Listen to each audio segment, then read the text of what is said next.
Grabe, time check, 3 a.m. Yung anak ni JR, kinig nyo. Grabe, nakakadawag ng puso pag nakikinig ko. Hindi pa rin yun natutulog si Mami. Nandun sila sa labas kasi baka mamaya magising ito si Bella. May school pa siya mamaya. Kinig nyo pa si JR. Grabe, nilalagnat po siya. Nakakaawa. Mami, kamusta si JR, Mami? JR. Pahinga. JR. Kasama tayo. Hindi naman makakatulog. Palit tayo. Bang sinisipon po siya ngayon, no? Wawa naman ng JR. JR! Ang pahinga ka muna, Mami. Palit na tayo. Sabi, anak, ba't di ka pa natutulog? Sleep na ikaw. Tulog ka muna dyan. Good night. Anak, sige, ako matulog. Hindi din ako tutulog. Wala tayong tulugan, anak, hanggang mamayang umaga. So, time check po, 3 a.m. Hindi po talaga siya makahinga kasi bakado po ang kanyang ilong. Ayan, no? Wawa naman si JR kasi talagang sobrang barado po yung kanyang ilong. Anak, magpagaling na ikaw. Almost 3 days na po kami ganito, guys. Siyaw po si Daddy, ha? So, para lumabas po yung kanyang sipon, ganito po yung ginagawa namin. Yan. Kapag ganito po. Sige, anak, tatayo tayo. Para lumabas yung sipon mo. Hindi po kasi siya makahinga kapag po siya nakahiga. Yun nakapatalikod kasi, syempre, sipon po niya bumabara, pumapunta po sa kanyang ulo, kaya sumasakit po yung kanyang ulo. Kaya dapat nakaganito para at least yung sipon niya lumabas at makahinga po siya. Sige na nga, magpahinga ka na, mag-asikaso ka pa kay Bella mamaya. Ako naman ay nakatulog na ilang oras. Anak, alas 3 na ng madaling araw, bulit na dilit pa yung mata mo. Uy, pero nanay ayaw magpaawat. Pag nakita po niyang ako'y napakahimbing ng tulog, tapos si JR po ay nag-iiyak talaga, nagwawala. Makikita ko, nagsisigaw na po yun, galit na po yan sa akin. Kasi syempre, sa natulog ko, tapos siya gising na gising, tapos naghabid kay JR. Kasi syempre, hirap nga naman maging nanay kasi yan talagang puyat na puyat. Talagang hindi po siya natutulog kahit karga ko po ito. Hindi po talaga siya tutulog kasi hindi po siya mapakali kapag ganito po naramdaman ng kanyang anak. O diba? Sobrang komportable po si baby JR kapag nakaganito po siya, nakakahinga po siya kahit pa paano. Kaya pag ang baby niyo po talagang sinisipon, ganito po ang gawin niyo, nakaganito lang po siya. Kasi kapag siya po ay hiniga niya ng ganito, yung pahiga po, hindi po siya lalo makahinga. Kaya dapat nakaganito po. Napakatibay na po ng ulo ni JR. Ang ginagawa po pala dito ni Mami, nilagyan po niya kanina ito ng salinase yung kanyang ilong, tapos hinigo po niya yung ilong para at least mawala po yung mga sipon ni baby JR. Namamayat ka, anak. Ba't ka namamayat, anak? Kasi kulang ang tulog mo. Sleep na kayo, Mami. Sige, okay, Mami ka naman. Pagaling ka na, baby JR. Inaantok na po siya. Then, konting oras na lang po. Papasok na po si baby Bella. Si Ate Tisha naman po at si Kuya Jacob nasa kabila pong kwarto. So, tulog na po sila. Yung nakakapag-abed na po sila sa mga sarili nila. Hi! So, nagising na tayo ulit. Ang gagawin natin, tulungan natin si Mami mag-aalaga kay baby JR. So, muna ako ng tubig kasi nauhaw na din po ako. Check natin yung si Kuya Jacob. Hi, Kuya Jacob. Nagising naman dyan. So, kagabi hindi ako nakainom nitong fish oil. So, ngayon po ako iinom nito. Ayan. So, ito po yung mga vitamins namin dito. Everyday nagtitake po nitong fish oil. Then sa morning naman po nagtitake po ako nito ng chia seeds. Then itong veggie greens. So yan halos ang iniinom ko sa umaga. Kasi kita nyo, medyo nagbabawas-bawas na tayo ngayon. Yung lifestyle ko na kumakain ako ng kung ano-ano. Yun pati naman. Pero at least inutay-utay ko bawasan, hindi ko siya binibigla. Hindi ko binibiglang mag-diet. So kung dati, breakfast ko, pagkakain ko dyan, tosino, longganisa. Then merienda ko. Pag nakita ng burger, kakain ako. Kakain pa ako ng lunch lang. Then kung ganun lahat ng kinakain ko sa maghapon. So inuutay-utay kong palitan. So kaninang breakfast, nag-oatmeal ako. Nag-walking ako. Lunch, gusto ko mag-McDo. Pero wala.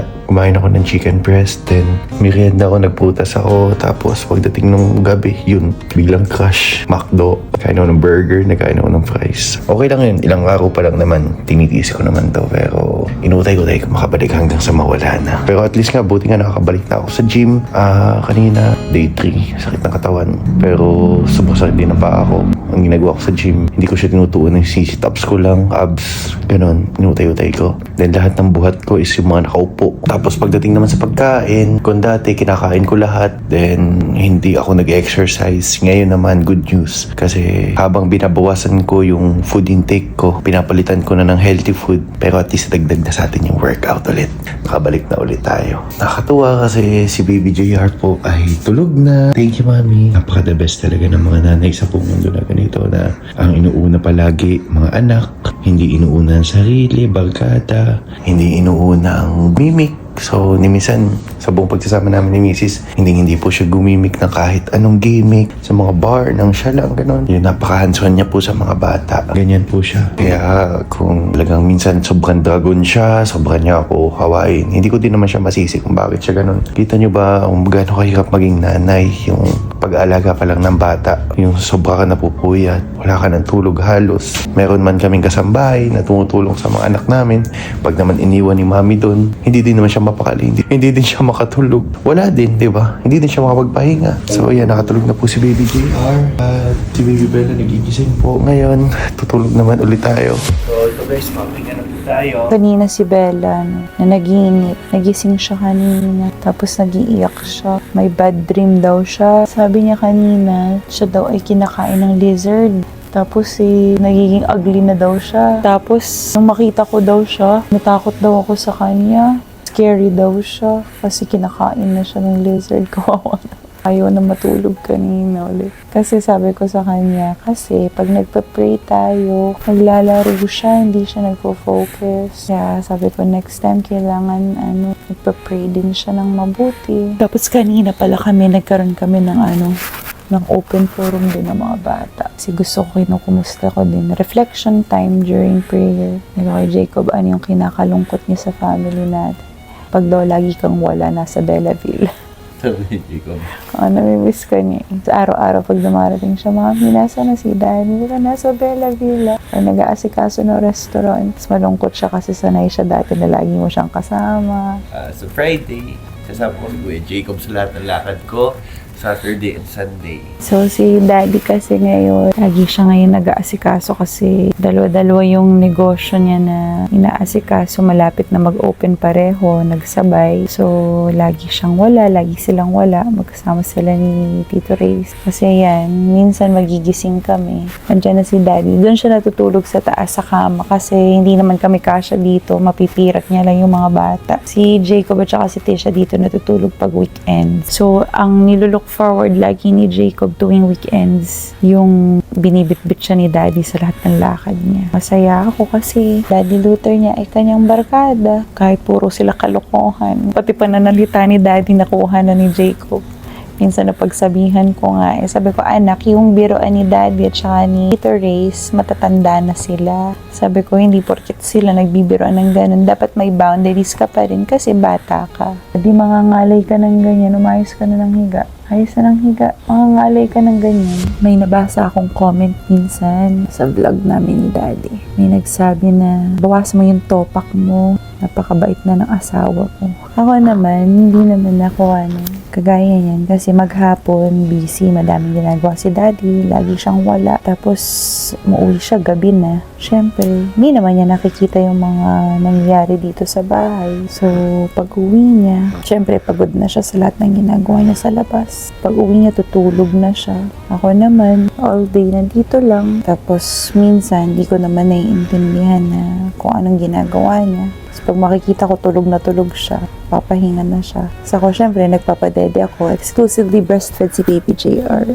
Minsan yung sa sobrang pagod, sobrang puyat, ewan ko. Siguro nagpapapansin na lang din siguro minsan. Ewan. Minsan nakakalimutan mo na tao ka pa rin. Kailangan mo rin huminga. Pero kasi minsan, si JR, kinukuha sa akin, sabihin sa akin lang, mga kasama namin dito sa bahay, pahinga ka po muna, ma'am. Akin na po muna si baby. Pero alam mo yun, yung kahit alam mo namang nandyan lang sila dito ako sa kwarto, nandyan sila sa labas, hindi pa rin ako mapakali, lalo na pag ganitong may sakit. Niniwala ako na nabubuhay talaga ako ngayon. Nabubuhay na lang talaga ako para sa pamilya ko. Si Daddy naman, kahit wala siya dito sa bahay, alam ko naman kung saan na lahat ng ginagawa naman niya ay para sa kinabukasan ng mga bata. Hindi lahat ng tao kayang magsumikap ng katulad ng ginagawa ni Daddy. Meron kasi mga tao na lagi nang wala. Pag uwi, problema pang dala or pag-uwi, mainit ang ulo, patalo sa sugal. Yun lang naman kasi yung sobrang proud ako na lagi ko rin sinasabi kay Tisha at kay Jacob.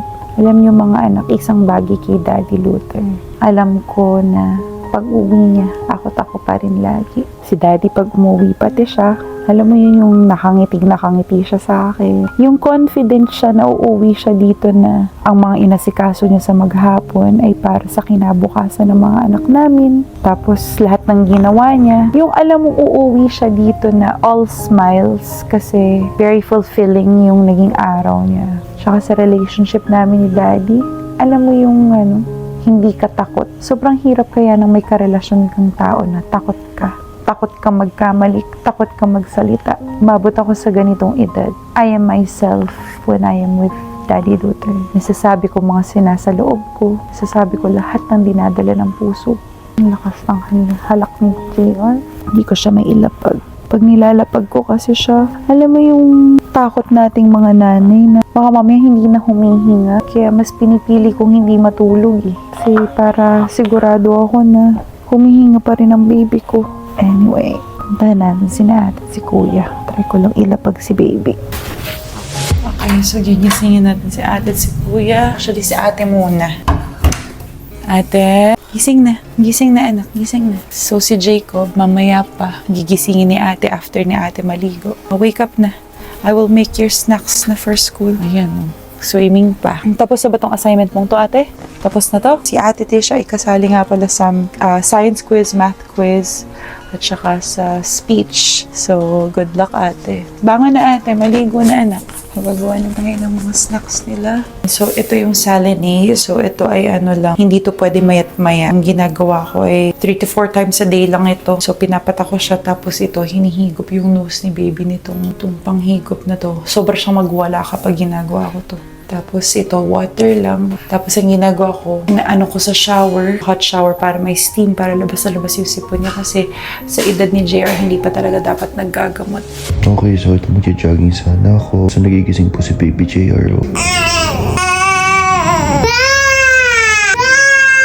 Guys, sinisipon po si Baby JR. Oo naman. Kaya pag kayo may sipon, pakiusap sa mga lumalapit kay JR. Huwag na kayo lumapit kasi ganyan po nangyayari sa kanya. Hey, sir. Salamat, thank you.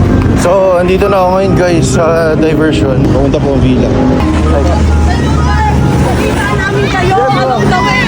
Natiyawan ng mga bata. Liyutin ka namin. Ay, sabi, okay lang kayong malate. Basta mapapicturan daw kayo. Salamat po. So tayo dalawa naman. Pinapandi Bella. Kuya Jacob daw. Salamat po. Bye-bye. Akal kayo mabuti. Bye-bye. Natuwa yung mga bata. So ito, naglalakad po tayo ngayon. Bawal pa tayo tumakbo. Walking lang muna. Kasi kapag nakahiga ako, mas masakit yung paa ko. Kailangan galaw ko to. Hindi pwedeng nakahiga ako. Walang nangyayari. Kailangan galaw ko na yung galaw. Lumakad ako. Kasi yan, tulad ngayon, nilalakad ko siya tayo. Nakawawala yung sakit. Salamat po. Bye-bye. Bye, bebe. Sorry guys, sa mga tumatawag sa akin, hindi ko napapansin. Kapasensya na po kayo, malakas po kasi music ko gawa nito. So naka-airpods po tayo, kaya hindi ko nakikinig. Huwag yung isipin na suplado kung ano. Sadyang hindi ko na talaga makinig yung masigaw nyo kung ano kasi gusto habang nag-jogging ako, nagwo-walking, nag-music po ako. Konti na lang, malapit na tayo. Ay, konti pa. Yan, konti na lang, malapit na tayo. So ito, andito na tayo. Hi po, good morning. Finally, nakadating din tayo. So, umalis na tayo sa bahay ng 6:30. So, ngayon po ay 7:30 AM na po ng umaga. Ayan, kahit pa paano na, pag 1 hour walking tayo, na may konting jog o tayo. Hi, good morning! At least, naka day 3 na tayo halos. Tuloy-tuloy na to. Okay, so ito dadating lang natin. So, ito pabalik na po ulit tayo sa atin. Buti lang may iniwan ang sasakyan dito. Good morning, guys!